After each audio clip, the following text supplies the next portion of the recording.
Where you remember we used to be Joseph and Spice used to have a. I wish I would have smelled like barbecue. It would have been a lot better smell. It would have made me hungry. That's what it is now.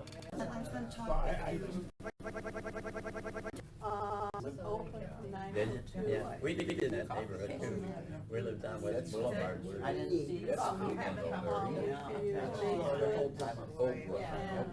And this was, I don't know, one of them little hikes. And anyhow, he was used to driving up everybody. Yeah, and the cops stopped us and said, you know, you were driving like 7 miles over the speed. And then I do like the dishes, And $100. cookie, you know. That's how they make their money, you know? A little. Yeah. Yeah, he got, You know, a little bit of dishes. So now, he says, between. I'm learning to drive a little. I always think that. Pittsburgh. That has happened. That has happened to do I always watch it. I don't have radar. I can pick up a cop.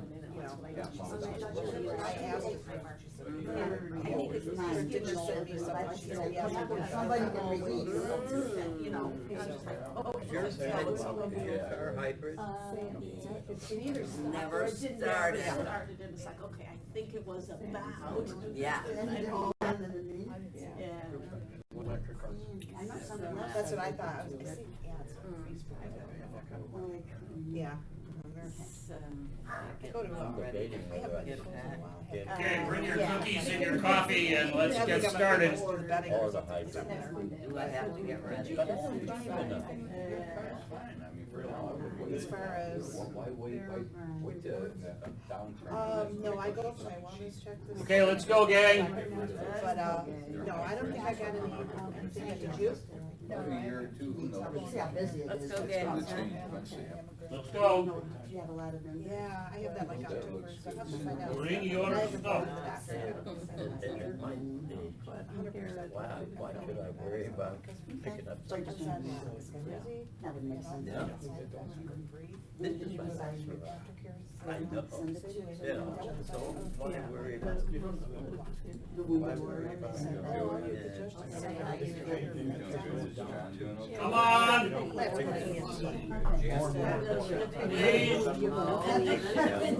I know, right? See you Saturday. Could be worth it. Thank you. 8:30. Tell them say hi. Thank you.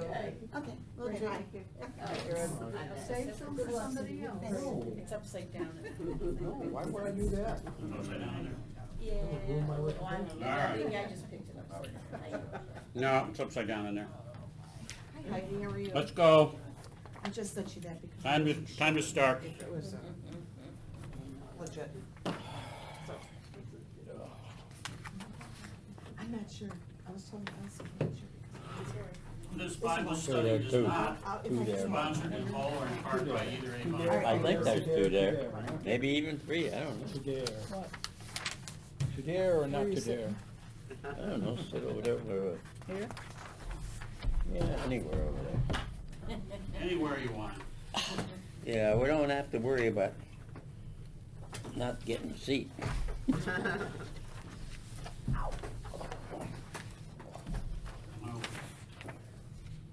How are you guys this morning? Are we okay? Hanging in there. Hanging in there. Nobody bragging, so I don't know if that's good or bad.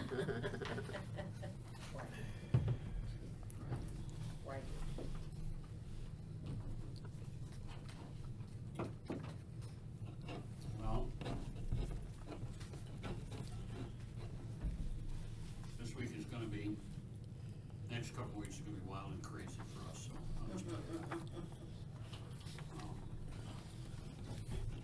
Friday afternoon, we're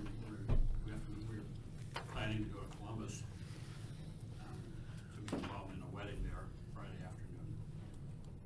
Not fit. And then, not family. And then Saturday, of course, is the craft show here, but I have a wedding to do at Williams on the Lake on Saturday afternoon. And then next Sunday morning will be here. And then Monday or Sunday afternoon, afternoon, hopefully, and Monday we pack up so we can go to California starting Monday afternoon. So we'll be gone next week, Monday through the following, Tuesday. So on the 16th, not the 16th, 23rd, Pastor Hilsman will be back again. He's been here before. Somewhere in the midst of all that, I might end up having to go over to St. Matthew Norton to meet with their leadership. They're starting the vacancy process to get a new pastor. So we'll just see. It's going to be chaotic. How is that different? How is that different? Every other week. It's not quite as chaotic. So, got a couple of friends that are having surgeries this month, and so it's just. So. Yeah, but in the meantime, before St. Matthew over in Norton, before they get lined up with a vacancy pastor, Pastor Hansel is our circuit visitor now. Pastor Stevens was the one that was there and he left. Pastor Hansel and I are kind of filling in and trying to make sure that they get all things handled over there at St. Matthew before they're, a vacancy pastor. So we're going to be going to meetings and doing that kind of stuff. So yeah, it's a little chaotic. So and we plan to come back from California completely exhausted from spending a whole 9-year-old and 3-year-old. We'll go out to dinner with them and then say, okay, we're going to our motel. We'll see you guys tomorrow.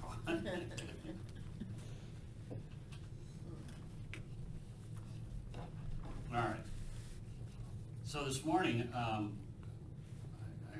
been working on, things that you don't learn in Sunday school, or, what's the apple, what does the Bible teach this? And so we're going to talk about Abraham and Isaac today. And just the lead-in question is, how far does an apple fall from a tree? Because you hear that every once in a while. So the first thing I want to do is let us look at this Bible verse that's on the screen up here. This is in Genesis 15, verse 6. But it's also in Romans 4, verse 3. I think it'd be a good idea if let's just read this verse together on the screen. Abraham believed the Lord, and he credited it to him as righteousness. Okay, so I want to say it this way, because sometimes we get hung up on this. Abraham believed the Lord, and he, that is the Lord, credited it to him, that is Abraham, as righteousness. So we know which direction it's going. Okay, let's read it one more time. Abraham believed the Lord, and he credited it to him as righteousness. Okay, that's going to be something we want to keep in mind. We'll get to that. Okay, so let's begin by reading on the sheet of paper. There's 3 scripture passages. Let's read Genesis 12, 10 through 20. And let's just take it by paragraph if somebody would start, please. Now there was a famine in the land, and Abram went down to Egypt to live there for a while because the famine was severe. As he was about to enter Egypt, he said to... Forget that part. I don't know why that got in there. Okay. Just- Oh, he said to his wife. He said to his wife, Right, Sarah, yeah. I know what a beautiful woman you are. When the Egyptians see you, they will say, this is his wife. Then they will kill me, but will let you live. Say you are my sister, so that I will be treated well for your sake, and my life will be spared because of you. Go on?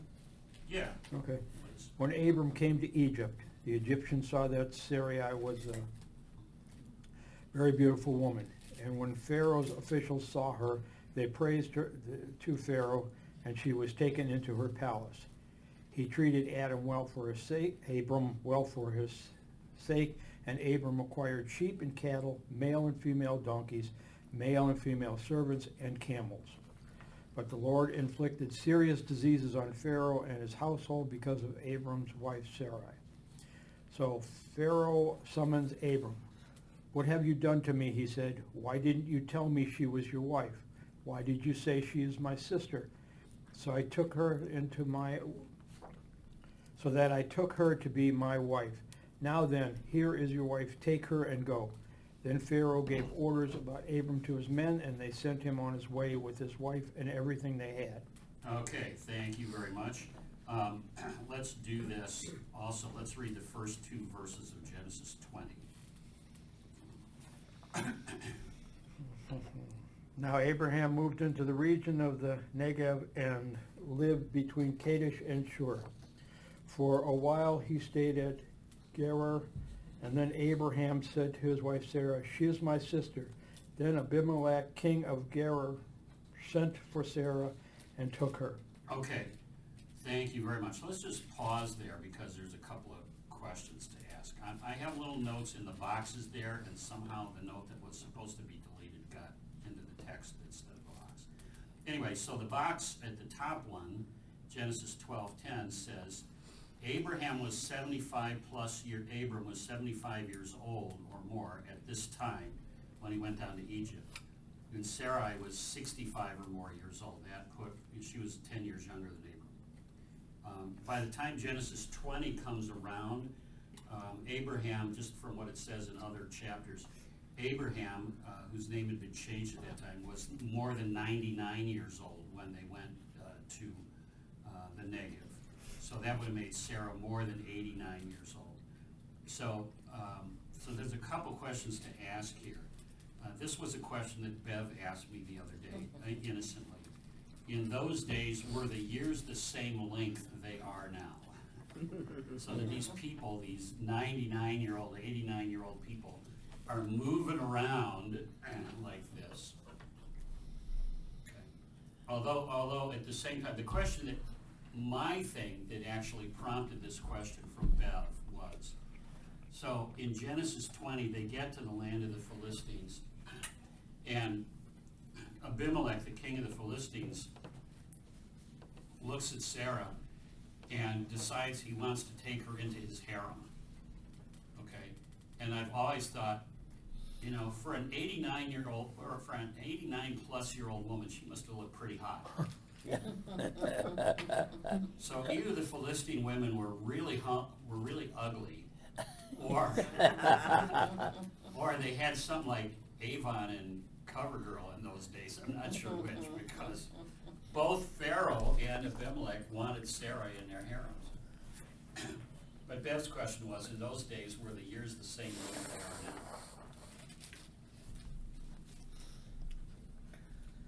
Well, I don't know, what do you think? I'd say pretty much. Yeah, that's what I said too. I said, I don't think there's any reason to believe that they're shorter years. But when Abraham died when he was 175 years old, so that would mean when he got to be 100, he was middle-aged. As far as those days were concerned. Isaac was married when he was 40 years old, so he would have been still a youth, probably, given the lifespan of those days. That was my guess. I don't think the years were shorter. I think they were pretty much the same as they are. See, I have trouble with this, about them talking about how old they were, all the, we supposedly have modern medicine. We can't even make 90. And here they live twice that long without any modern medicine. Yeah, well, that's true. That's true. Although, to be fair,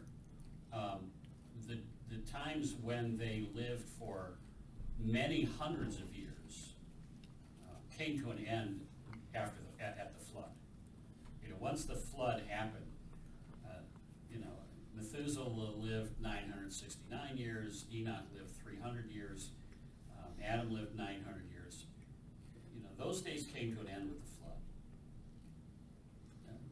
Noah was, 600 years old when he built the ark, I think?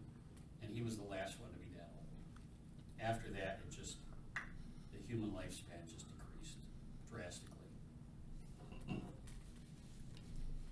And yes, modern medicine hasn't really helped.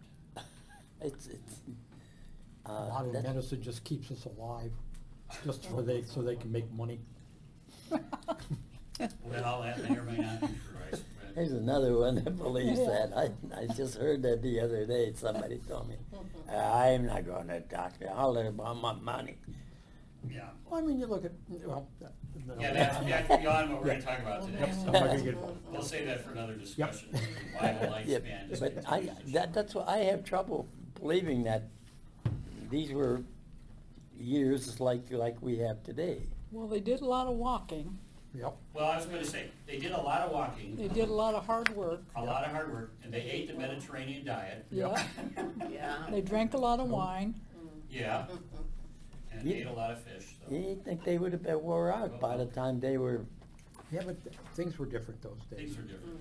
well, of course they were different, but That's what I told Bev. Her grandpa at age 90 was, you know, he was out in the backyard planting post holes Yeah.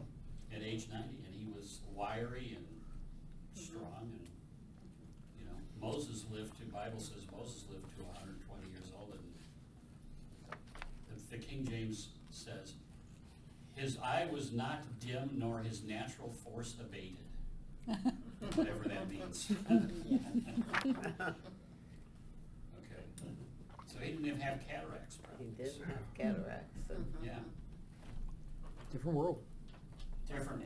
Didn't have air pollution yet. All right. So related to that was the question that I had, that I just threw up there too. Did Sarah and later on Rebecca, did they use CoverGirl or Avon? And if not, then what? Or were the Philistine women just that ugly? I don't think so. That's not the case either. We know that they used cosmetics all over the place in the ancient world. I think it's just is the way it was. They were desirable women even at the ages that they were when the kings of Egypt and Philistia saw them. so how old would Abimelech been if he thought that she was beautiful, young and beautiful? You know, I don't know, and I'm not entirely sure that that's exactly the issue there, because either for Abimelech, either one of them, or, because there are actually two of them, anyway, for the Abimelech and for the Pharaoh, and they had harems, and the reason that a woman became a wife of a king had less to do with, you know, some with physical characteristics, but less to do with that than it did for political connections. Okay? Yeah. So there were a lot, you know, Solomon had, what was it, 300 wives and 700 concubines or something in his harem, and most of them, almost all of them were there for just purely the political connections. So, you know, some daughter of the ruler of some minor territory off someplace would want to, you know, have a connection to Solomon's court.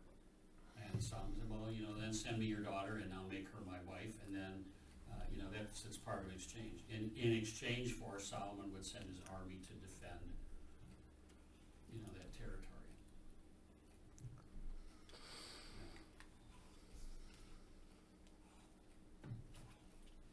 So it'd be, you know, in our day, it rarely happens, but it would be something like, you know, the President of the United States saying, you know, I'll send my daughter over to a country that wants to join NATO, and she can become the wife of the head of NATO or something, and that will guarantee that we'll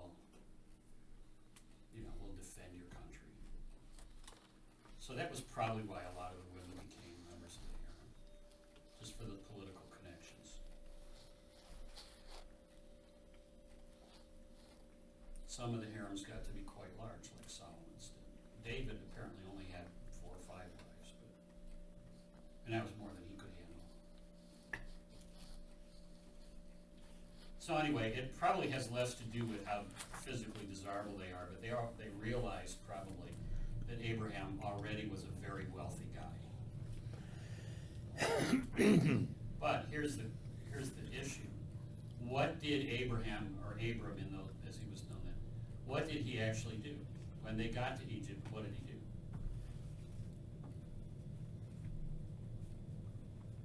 He looked out for himself.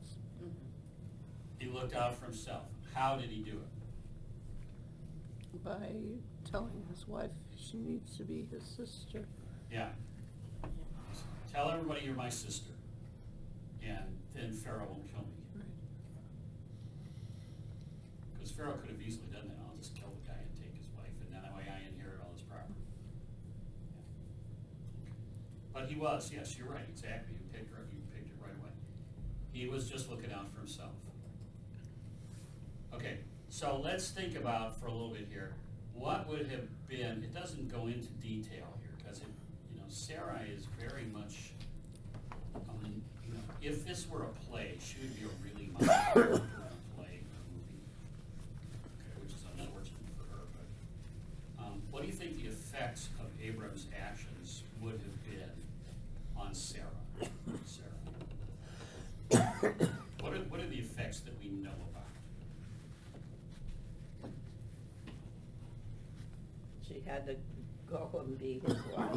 Yeah, she had to go live in Pharaoh's harem and be the wife of Pharaoh, a wife of Pharaoh. Yeah. So she gave up her own husband. Mm-hmm.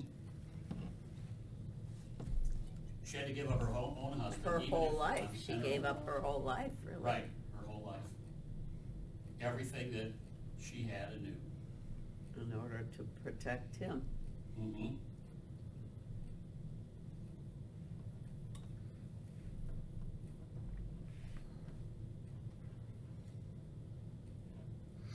It's one thing to say you're his sister, but then for them to have to give up your whole life, Mm-hmm. Yeah. that's, See, one of the things that the Bible doesn't tell us is what the conversations were like between Abram and Sarah Right. leading up to this. Did he realize what that was gonna mean? I don't know. She did go to Pharaoh's court, and Mhm. she did stay there for a while. Okay. And then she went to this other one too. And she went to the other one too. But did she go willingly? I don't know, but to tell you the truth, it worked once, why not? why not Yeah. do it a second time, That's, that might have been part of their thinking.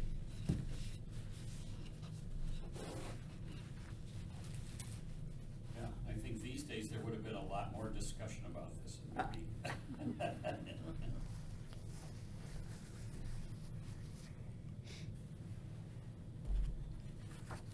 But who knows? I mean, maybe Abram and Sarah's wife, maybe Abram and Sarah's household was more like a reality show on Lifetime TV than it is on a Hallmark movie or something, I don't know. Yeah, maybe.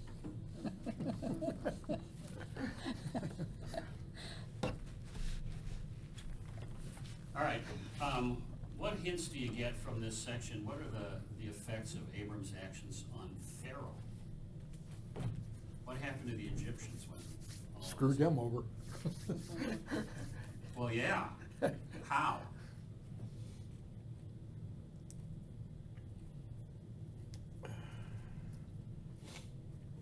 Well, I mean, they got, The Lord inflicted Yeah. serious diseases on Yeah, there you Pharaoh go. Yeah. and his household. Yeah. Lord inflicted serious diseases on Pharaoh and his household because of Abram's wife Sarai. Now, you could ask the question here, how did Pharaoh know that the Lord was doing this? The answer is, I have no idea.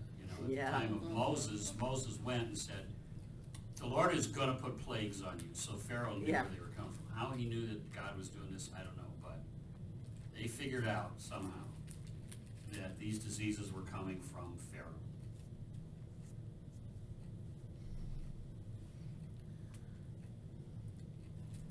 What's to say that he didn't come to him in a dream like he did with Abimelech? Well, he could, it could have been, it came to Pharaoh in a dream or whatever, so Pharaoh's not really happy. But you can hear the anger in those verses, right? What have you done to me? Why didn't you tell me she was your wife? Why'd you say she's my sister? So I took her to be wife. Here she is, take her and go. And they sent him packing. with everything that he had. Now, he had accumulated quite a bit of stuff in Yeah. Egypt, but they sent everything he had. Pharaoh didn't say, you gotta leave that stuff. But he just wanted Abram out of there. And today, some people would look at it as Abram was a con man. Well, Well, hold on to that thought. Hold on to that thought. That brings us to the next section. Okay. It worked in Egypt, maybe it'll work in the Negev. So, as you read, Abram said of Abraham, their names were changed by God by this point, said of his wife Sarah, she's my sister. Then Abimelech, king of Gerar, sent for Sarah and took her. Okay, so somebody keep reading starting at verse 3 and read down through, read verse 3 down to about through verse 10, please. But God came to Abimelech in a dream one night and said to him, "You are as good as dead because of the woman you have taken. She is a married woman." Now Abimelech had not gone near her, so he said, "Lord, will you destroy an innocent nation? Did he not say to me, 'She is my sister'? And didn't she also say, 'He is my brother'? I have done this with a clear conscience and clean hands." Then God said to him in the dream, "Yes, I know you did this with a clear conscience, and so I have kept you from sinning against me. That is why I did not let you touch her. Now return the man's wife, for he is a prophet, and he will pray for you, and you will live. But if you do not return her, you may be sure that you and all who belong to you will die." Early the next morning, Abimelech summoned all his officials, and when he told them all that had happened, they were very much afraid. Then Abimelech called Abraham in and said, "What have you done to us? How have I wronged you that you have brought such great guilt upon me and my kingdom? You have done things to me that should never be done." And Abimelech asked Abraham, "What was your reason for doing this?" Okay, so let's pause there for a moment. So we have Abraham saying to Sarah, tell everybody that you're my sister, and she did, and she ends up in the harem of Abimelech. Let me say this here because I think it'll become clear in a little bit when we go to the next chapter, the next bit too. We realize that Pharaoh, that word Pharaoh, is not just a given name of the ruler of Egypt, but it's actually the title. Okay, so there were a whole string of pharaohs, and they're often just Pharaoh. There's various pharaohs in the Bible, but there are various pharaohs, and there's Pharaoh Ramses, their pharaoh. Tutankhamun, he was a pharaoh. Akhenaten was a pharaoh. There's all kinds of. Each different person had a different given name, but their title was always Pharaoh when they were. It was kind of like, President Biden, President Obama, whatever. But we always just, or sometimes we'll just say the president. Okay. The same thing I think is true of Abimelech. Pharaoh, by the way, is an Egyptian word that means the great house. Okay. Abimelech is a Semitic word that means my father is king. And Abimelech seems to have been a title as well. So it's not, because we're going to see another Abimelech later when Isaac comes to the same area, and he's still talking of Abimelech. And we're pretty sure it's not the same Abimelech. It's maybe his son or his grandson even by the time Isaac pulls the same stuff. So it's a hereditary title of those kings. Okay. So there they are. And what is curious about this section? What is curious to you about this section, besides the fact that Abraham's almost 100 years old and Sarah's in her 90s? What's curious about this section?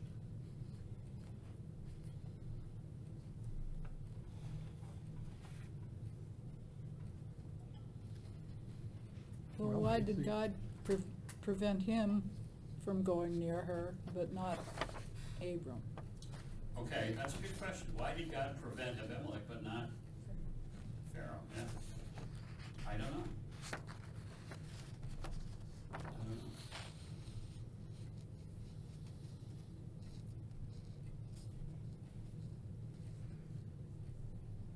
What else is curious about this?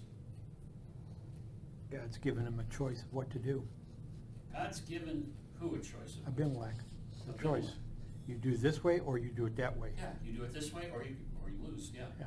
But here's the other part of that curiosity. God speaks to Abimelech directly in a dream. Okay. Even though, technically speaking, Abimelech is probably an unbeliever. All right? The promises are going to go to Abraham is, but God is speaking directly to Abimelech in a dream. Okay? And Abimelech is not going to be a descendant of Abraham. He's not one that God has given a promise to. He's most likely an unbeliever already at this point still. He hasn't even prayed for guidance to the Lord. You know, this thing that, that believers always, we got to pray to guidance to hear the word of the Lord. But God comes to this total unbeliever and says, here's the problem, and here's your choice.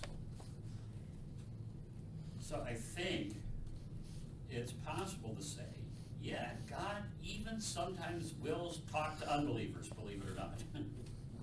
But he will. makes believers out of them, otherwise they wouldn't. Yeah, and he may do that. But, sometimes I think believers get this notion that God only speaks to us.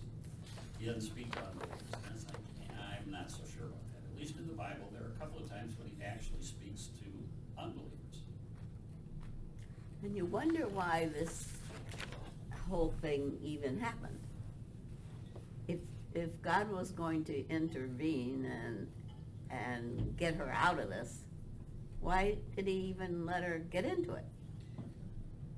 Well, I think we're going to get to that in a few minutes. I think there's one possible answer. I'm not sure it's the answer, but there's one possible answer. We'll get to it in a few minutes. Especially this is the second time, but. Yeah, it's like, it worked once, it may work again. Let's try it again. And that's kind of what con men do, right? He said, Abraham. Well, that's what Abram would think, but, Yeah. but why would God go along with this a second time even? I don't know. Of course, he kind of saved her a little bit, that Right. he didn't even go near her, but. No, right. So let's go on with verse 11. Somebody start reading verse 11 and read to the end of that section, please. Abraham replied, I said to myself, there is surely no fear of God in this place, and they will kill me because of my wife. Besides, she really is my sister, the daughter of my father, though not of my mother, and she became my wife. When God had me wander from my father's household, I said to her, this is how you can show your love to me. Everywhere we go, say of me, he is my brother. Then Abimelech brought sheep and cattle and male and female slaves and gave them to Abraham, and he returned Sarah his wife to him. And Abimelech said, my land is before you, live wherever you like. To Sarah he said, I am giving your brother 1,000 shekels of silver. This is to cover the offense against you before all who are with you.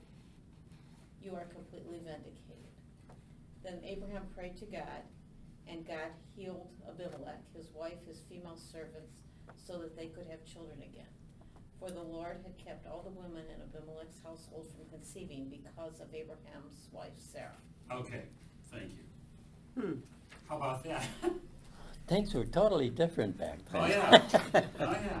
This is just, so Abraham does this really screwy thing, and when they get this all resolved, Abimelech says, okay, have some sheep and cattle and male and female slaves and 1,000 silver shekels besides, Abimelech is the one who does this,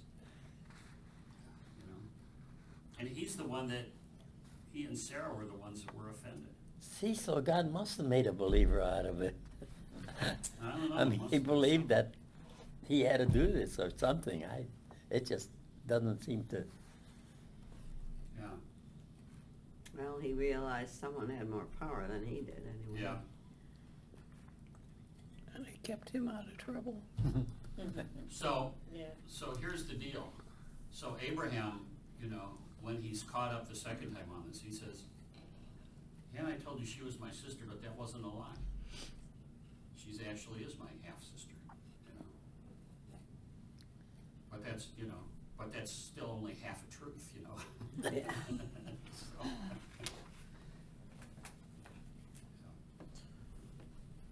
Yeah, but the thing is, in those days, you know, they didn't look at things like we do today, in some respects, you know?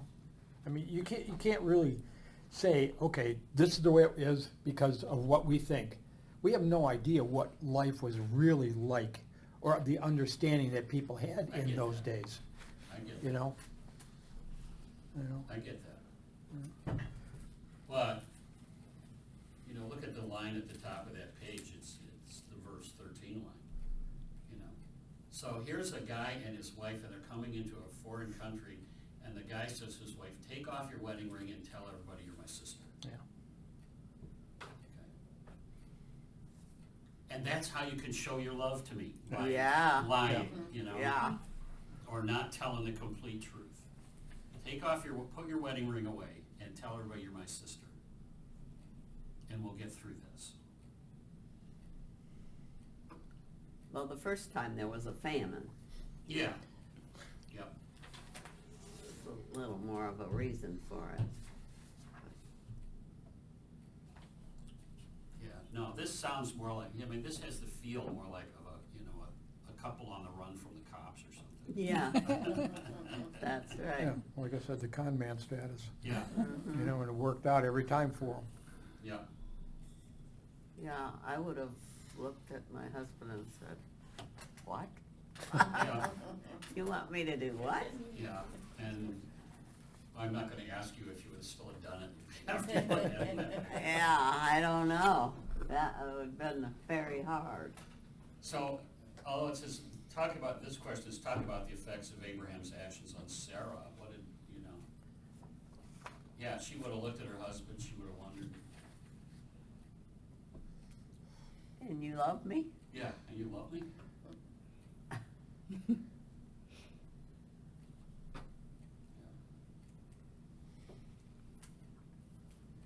What about the effects of Abraham's actions on Abimelech?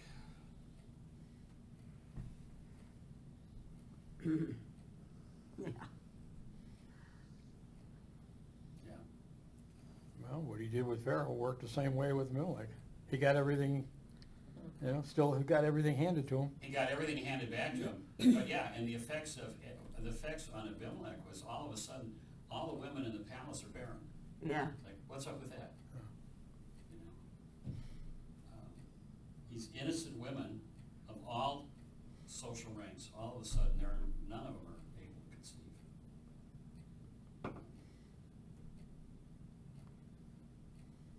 Just because Abraham wanted Sarah to lie for him so that Abimelech wouldn't put him to death. See, once again, though, that shows you how much different things were, how they worked back then than they do now. Okay, partly. I mean, women became barren all of a sudden. I mean, Partly. We'll talk a little bit, well, there's a little more to this story, I think. But let's talk about Isaac, who is the son of Abraham,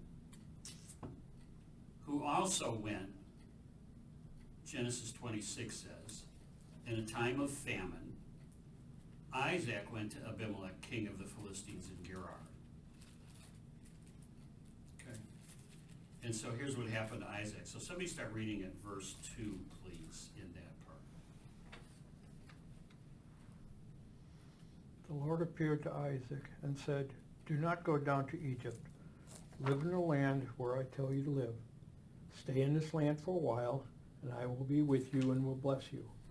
For to you and your descendants I will give all these lands and will confirm the oath I swore to your father Abraham.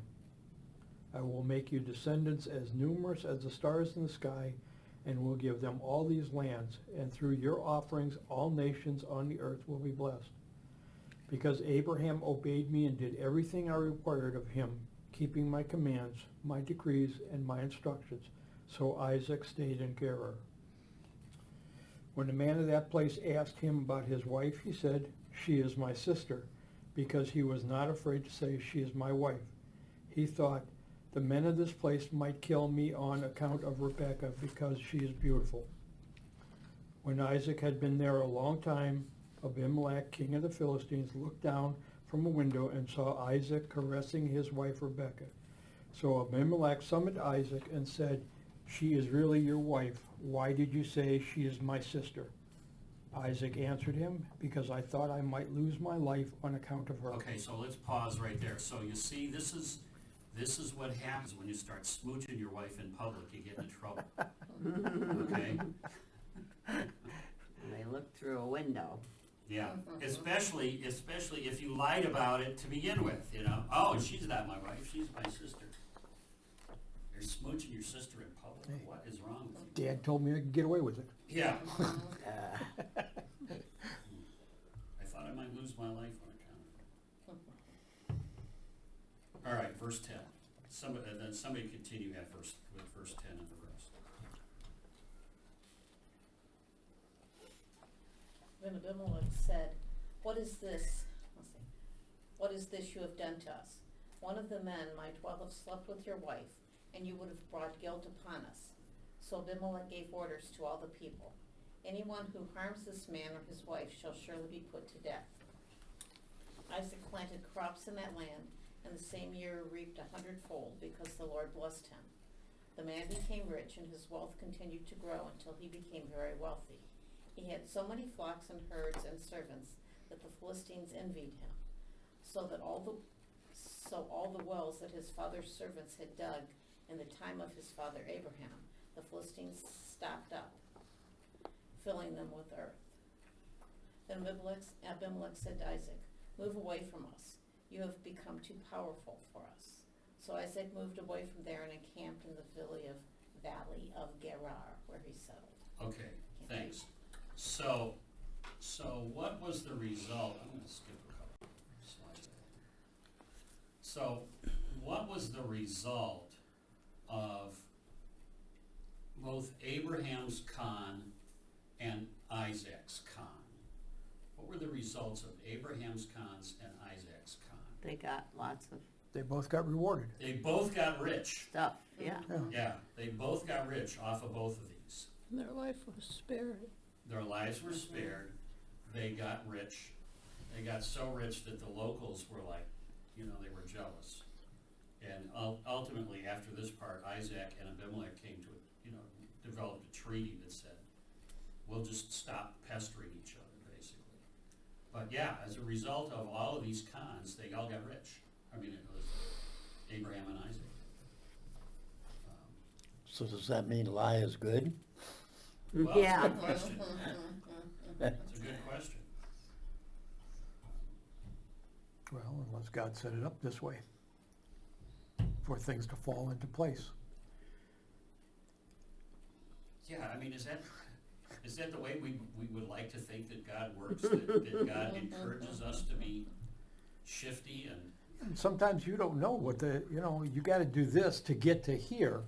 So, sometimes things work out of the normal to get to there, and maybe So- this is one of those happenings. So you got to do this to get to here, and in the meantime, who cares about all the Egyptians that were plagued by diseases, and who cares about all those women that suddenly couldn't have children and all that other stuff? Because it was only about you getting from A to B.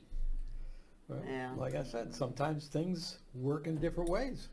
I mean, if you really want to go to that point, look at how many people died over the things. Look at Egypt. If they didn't do the Passover, Yeah, it didn't matter. yeah. You do what I say and that's it. Everything has to work out. Or the Israelites when they came out and stuff like that, how many of them died out in the wilderness because they just said, I'm doing it my way. Well, You know, except I mean- that, those guys, You know, I mean, the ones that died in the wilderness, because they wanted to do it their way. I mean, it was pretty clearly, for a lot of those guys, you know, you follow God. You do what God Right. says. You do Yeah. what He wants you to do, because if you don't, He's gonna leave you to die in the Yeah. dust, which is what happened. Right. But But I'm just saying, sometimes things don't always go in the same format the way you think they should, you know? Okay. It's just a thought. No, I You know, I'm always often never Yeah, get no, I- the other right. side of the line. but- Well, That- God worked through Right, wars. you know, as you say, he works in mysterious ways. That's Yeah. why I Things. think that the Bible can be so confusing, controversial at times. Yes, Yeah, yeah, Um, yeah, you do it my way or that's it, you're done, you know, and if they look at it and go, well, no, I'll do it, you're not. And the other guy comes in and says, hey, listen, I'm gonna lie to you and stuff like that, and you're the one that's gonna pay for it. Does it make sense? No, but yet, it happens. I guess what I'm looking at with these here is that we kind of have to be careful. We kind of have to be careful about the lessons that we draw from a lot of these things, you know?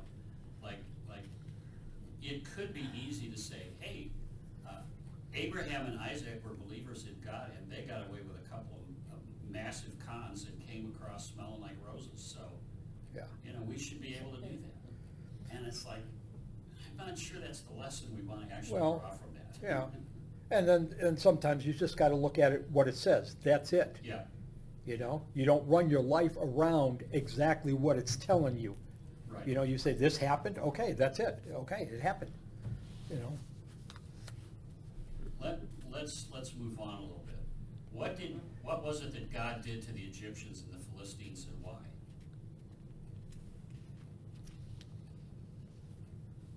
See there, he hurt them, He hurt them, yeah. yeah. But why?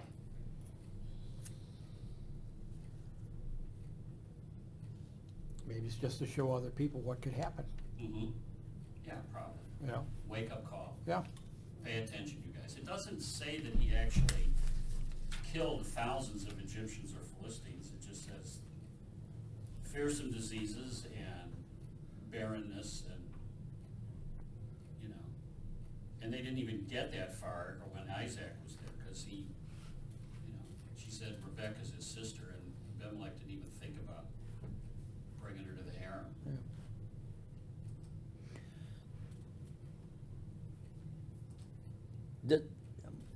But to me, it looks like God was very partial towards the Jewish people. I mean, he protected them Yeah, and punished the others, yeah, whereas the Jewish people did just as many bad things, Well- or not, a lot of bad things, and and they paid for it too, though, over but not time. like, Well, to me, it seemed like there was more punishment and bad things happening to these other people than the Jewish people. All right, and you're getting close to the track that I was hoping we would get to. Okay, you know, God had already, this is before the time of Moses, this is before God said, you know, you're gonna be my official people, you know, at Mount Sinai. But God had already said to Abraham, he had already, out of all the nations, he had already chosen Abraham, he had already promised Abraham. He had already told Abraham, I will always be your God, I'll bring you through the wilderness, leave Ur of the Chaldees and come to the land I show you, and I will give you that land, and I promise I will give it to you. And so a lot of what God did for Abraham and the people was to make those promises come true. Okay? So God had already chosen them, and yes, that's why, you know, God is, in the Old Testament, God is not necessarily an impartial umpire all the time. Okay? He's always doing things to protect the people he made promises to. And the people he didn't make promises to, like the Philistines or the Pharaohs, he's like, you know what? If you get my way, you're toast, guys, so just stay out of my way, and you'll be, you know, and you know, and that's the way it'll be. But, yeah, but for Abraham, he's like, I'm always ruling in Abraham's favor. I'm always doing because I'm gonna keep my promise to them. no matter what happens.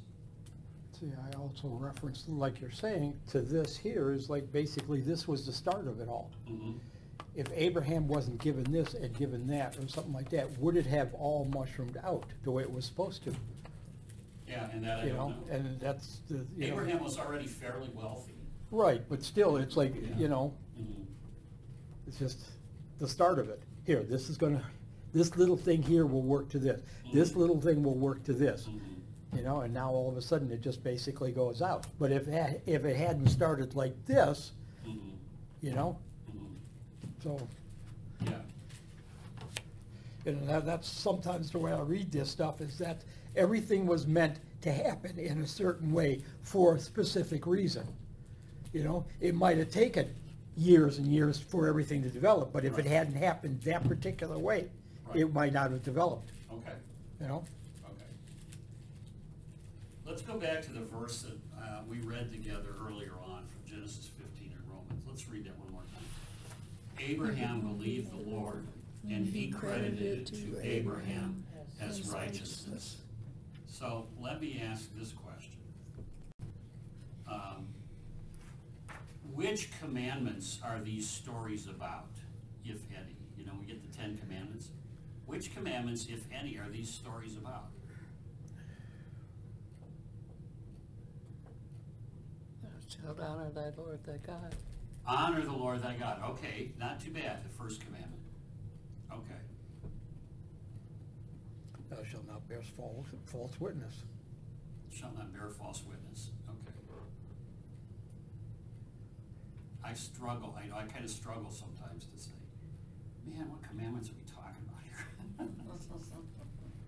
I'm not real sure. I mean, those are the ones that come to mind, but they're kind of hard to pin down too, you know, it's like,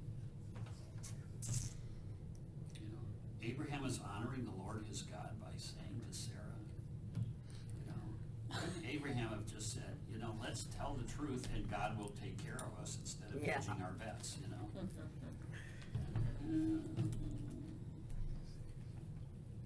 So, that brings me to this question. We pray in the Lord's Prayer, lead us not into temptation. And Abraham was a righteous man. So is it ever okay for a righteous person to lead another person into temptation? I don't think so. No, but it happens. It's not right, but it happens. Why does it happen? Because Human nature. we still have free will. Okay, Heidi votes for we still have free will, Ed votes for human nature.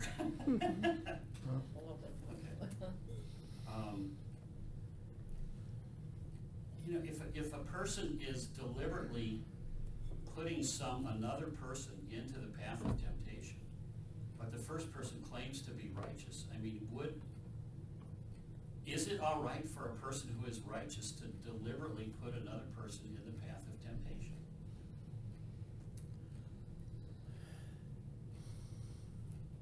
You would think not, but Well, I would think that also, and that's the struggle that I have, the difficulty that I have, because you, like Ed said, there's human nature, there's whatever. And in fact, verse 10 in Genesis 26, that one where Abimelech said, what is this you've done to us? One of the men went, well, I've slept with your wife, and you would have brought guilt on us.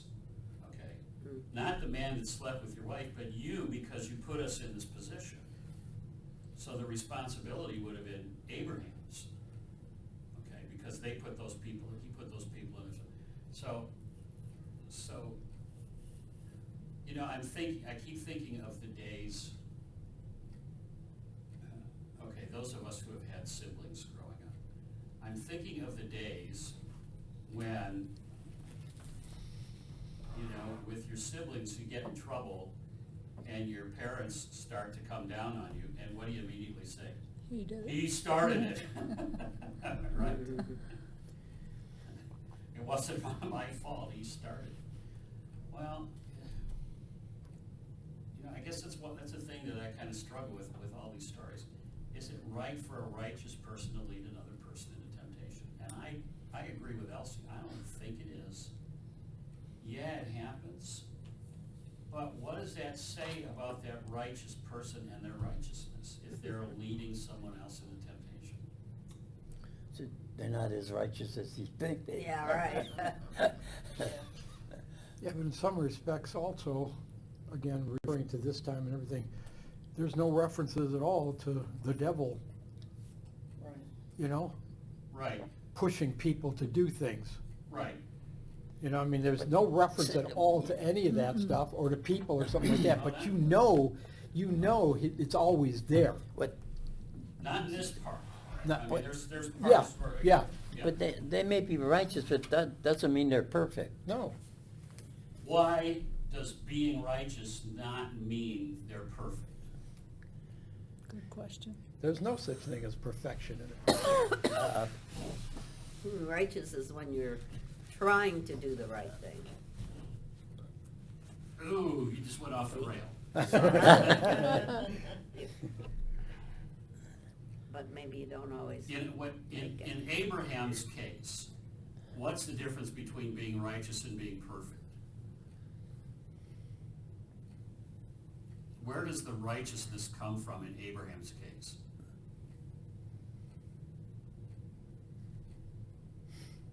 Good question. Oh, come on, we've read that at least 3 times already, that same verse. Right, Abraham's righteousness was because he believed the promises of God. Good. Yeah, Okay, so righteousness in Abraham's case and righteousness in terms of the Bible is about believing the promises of God. It's not about the behaviors that we do. Perfection is about the behaviors that we do. And we're not perfect because we can't ever behave right. Okay, it can't ever behave completely perfectly or right or wholly like God would want us to do. That's part of human nature and temptation. Righteousness is about believing the promises of God. And the problem that we have sometimes is we either mush the two together or get them confused. But for Abraham, righteousness was about the believing the promises of God and not about it. Yes, you want your behaviors to flow from that righteousness, and when your behaviors flow from the righteousness, you get better at doing things right. Okay? And it leads to perfection. But Abraham was righteous because he believed God. And God doesn't say in any of the Abraham stories, okay, you're not righteous anymore because you screwed up that time. Okay? God continues to keep his promises to Abraham. He continues to say Abraham is righteous, even though there are several times when Abraham just gets it wrong. Okay? And I think for us, and I think that's what St. Paul is telling us too when he says this, I think for us, it's good to keep that distinction because we believe the promises of God, and then we turn around and we can't get it right. We do imperfect things. Some are big sins and some are little sins. But that doesn't mean God says to us, you're not righteous anymore, I'm taking that righteousness away. It means he always says, my promise to you is you are my righteous one because of what Jesus has done and because you trust Jesus. And that's the only thing that makes us righteous. Okay? Doesn't mean we get to go out and commit whatever crimes we want to, because we hope that, that righteousness and faith will lead us to a more sanctified life. But it does say to us, righteousness is about the promise that God gives us, and it's not about our behavior. Does that make some sense? Or does that make no sense? Well, it's a lot more comforting than what a lot of churches would say. Mm-hmm. Mm-hmm. But then Yeah. God is saying to Isaac, Abraham obeyed and did everything I required of him. Mm-hmm. Did he? I guess so. I guess so. In God's eyes. In God's eyes. And what Maybe. was it God required of Abraham? To believe the promise. But see, God already knows that we will fail at times. Mm-hmm. Mm-hmm. But still, try and follow the right path, Mhm. so he forgives us. Mhm. I hope. Yeah, So God's eyes are not our eyes. God's eyes are not our eyes. Well, isn't that the whole point of dying on Oh, the yeah. cross? Yeah. Well, yeah, Mhm. yeah, I mean, that was the whole part of it, Yeah. that's true. you know? And, you know, and thank you for saying that too, because, you know, here we have a story from the very beginning of the Bible, you know, stories from Genesis 20. It's like, man, that's the very beginning of the whole deal. But through the years we've had, and through the accounts of the Bible, there's been a lot of refinement to all of this, so that it's not just simply a matter of God's eyes and our eyes and the other. It's a matter of saying, God looks at us through the lens of Jesus, and we need to look at ourselves through the lens of Jesus. Not only the lens of his perfection, but his forgiveness for us and his promise that we get to live with him always. So this is part of the story, but it's not everything in the story. Okay.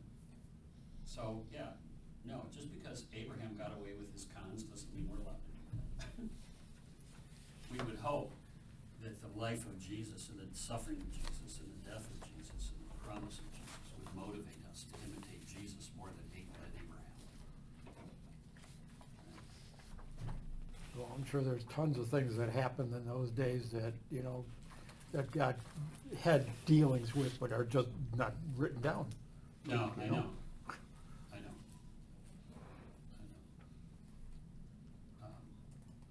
I'm reminded of a meme I saw, I've seen a couple of times, that was a couple of people, one of them says,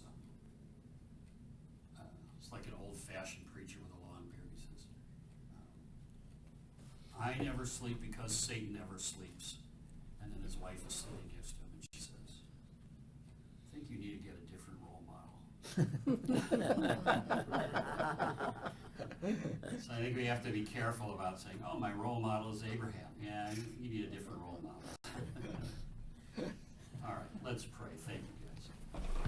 Heavenly Father, we thank you for your promises to Abraham and your promises that you make to us.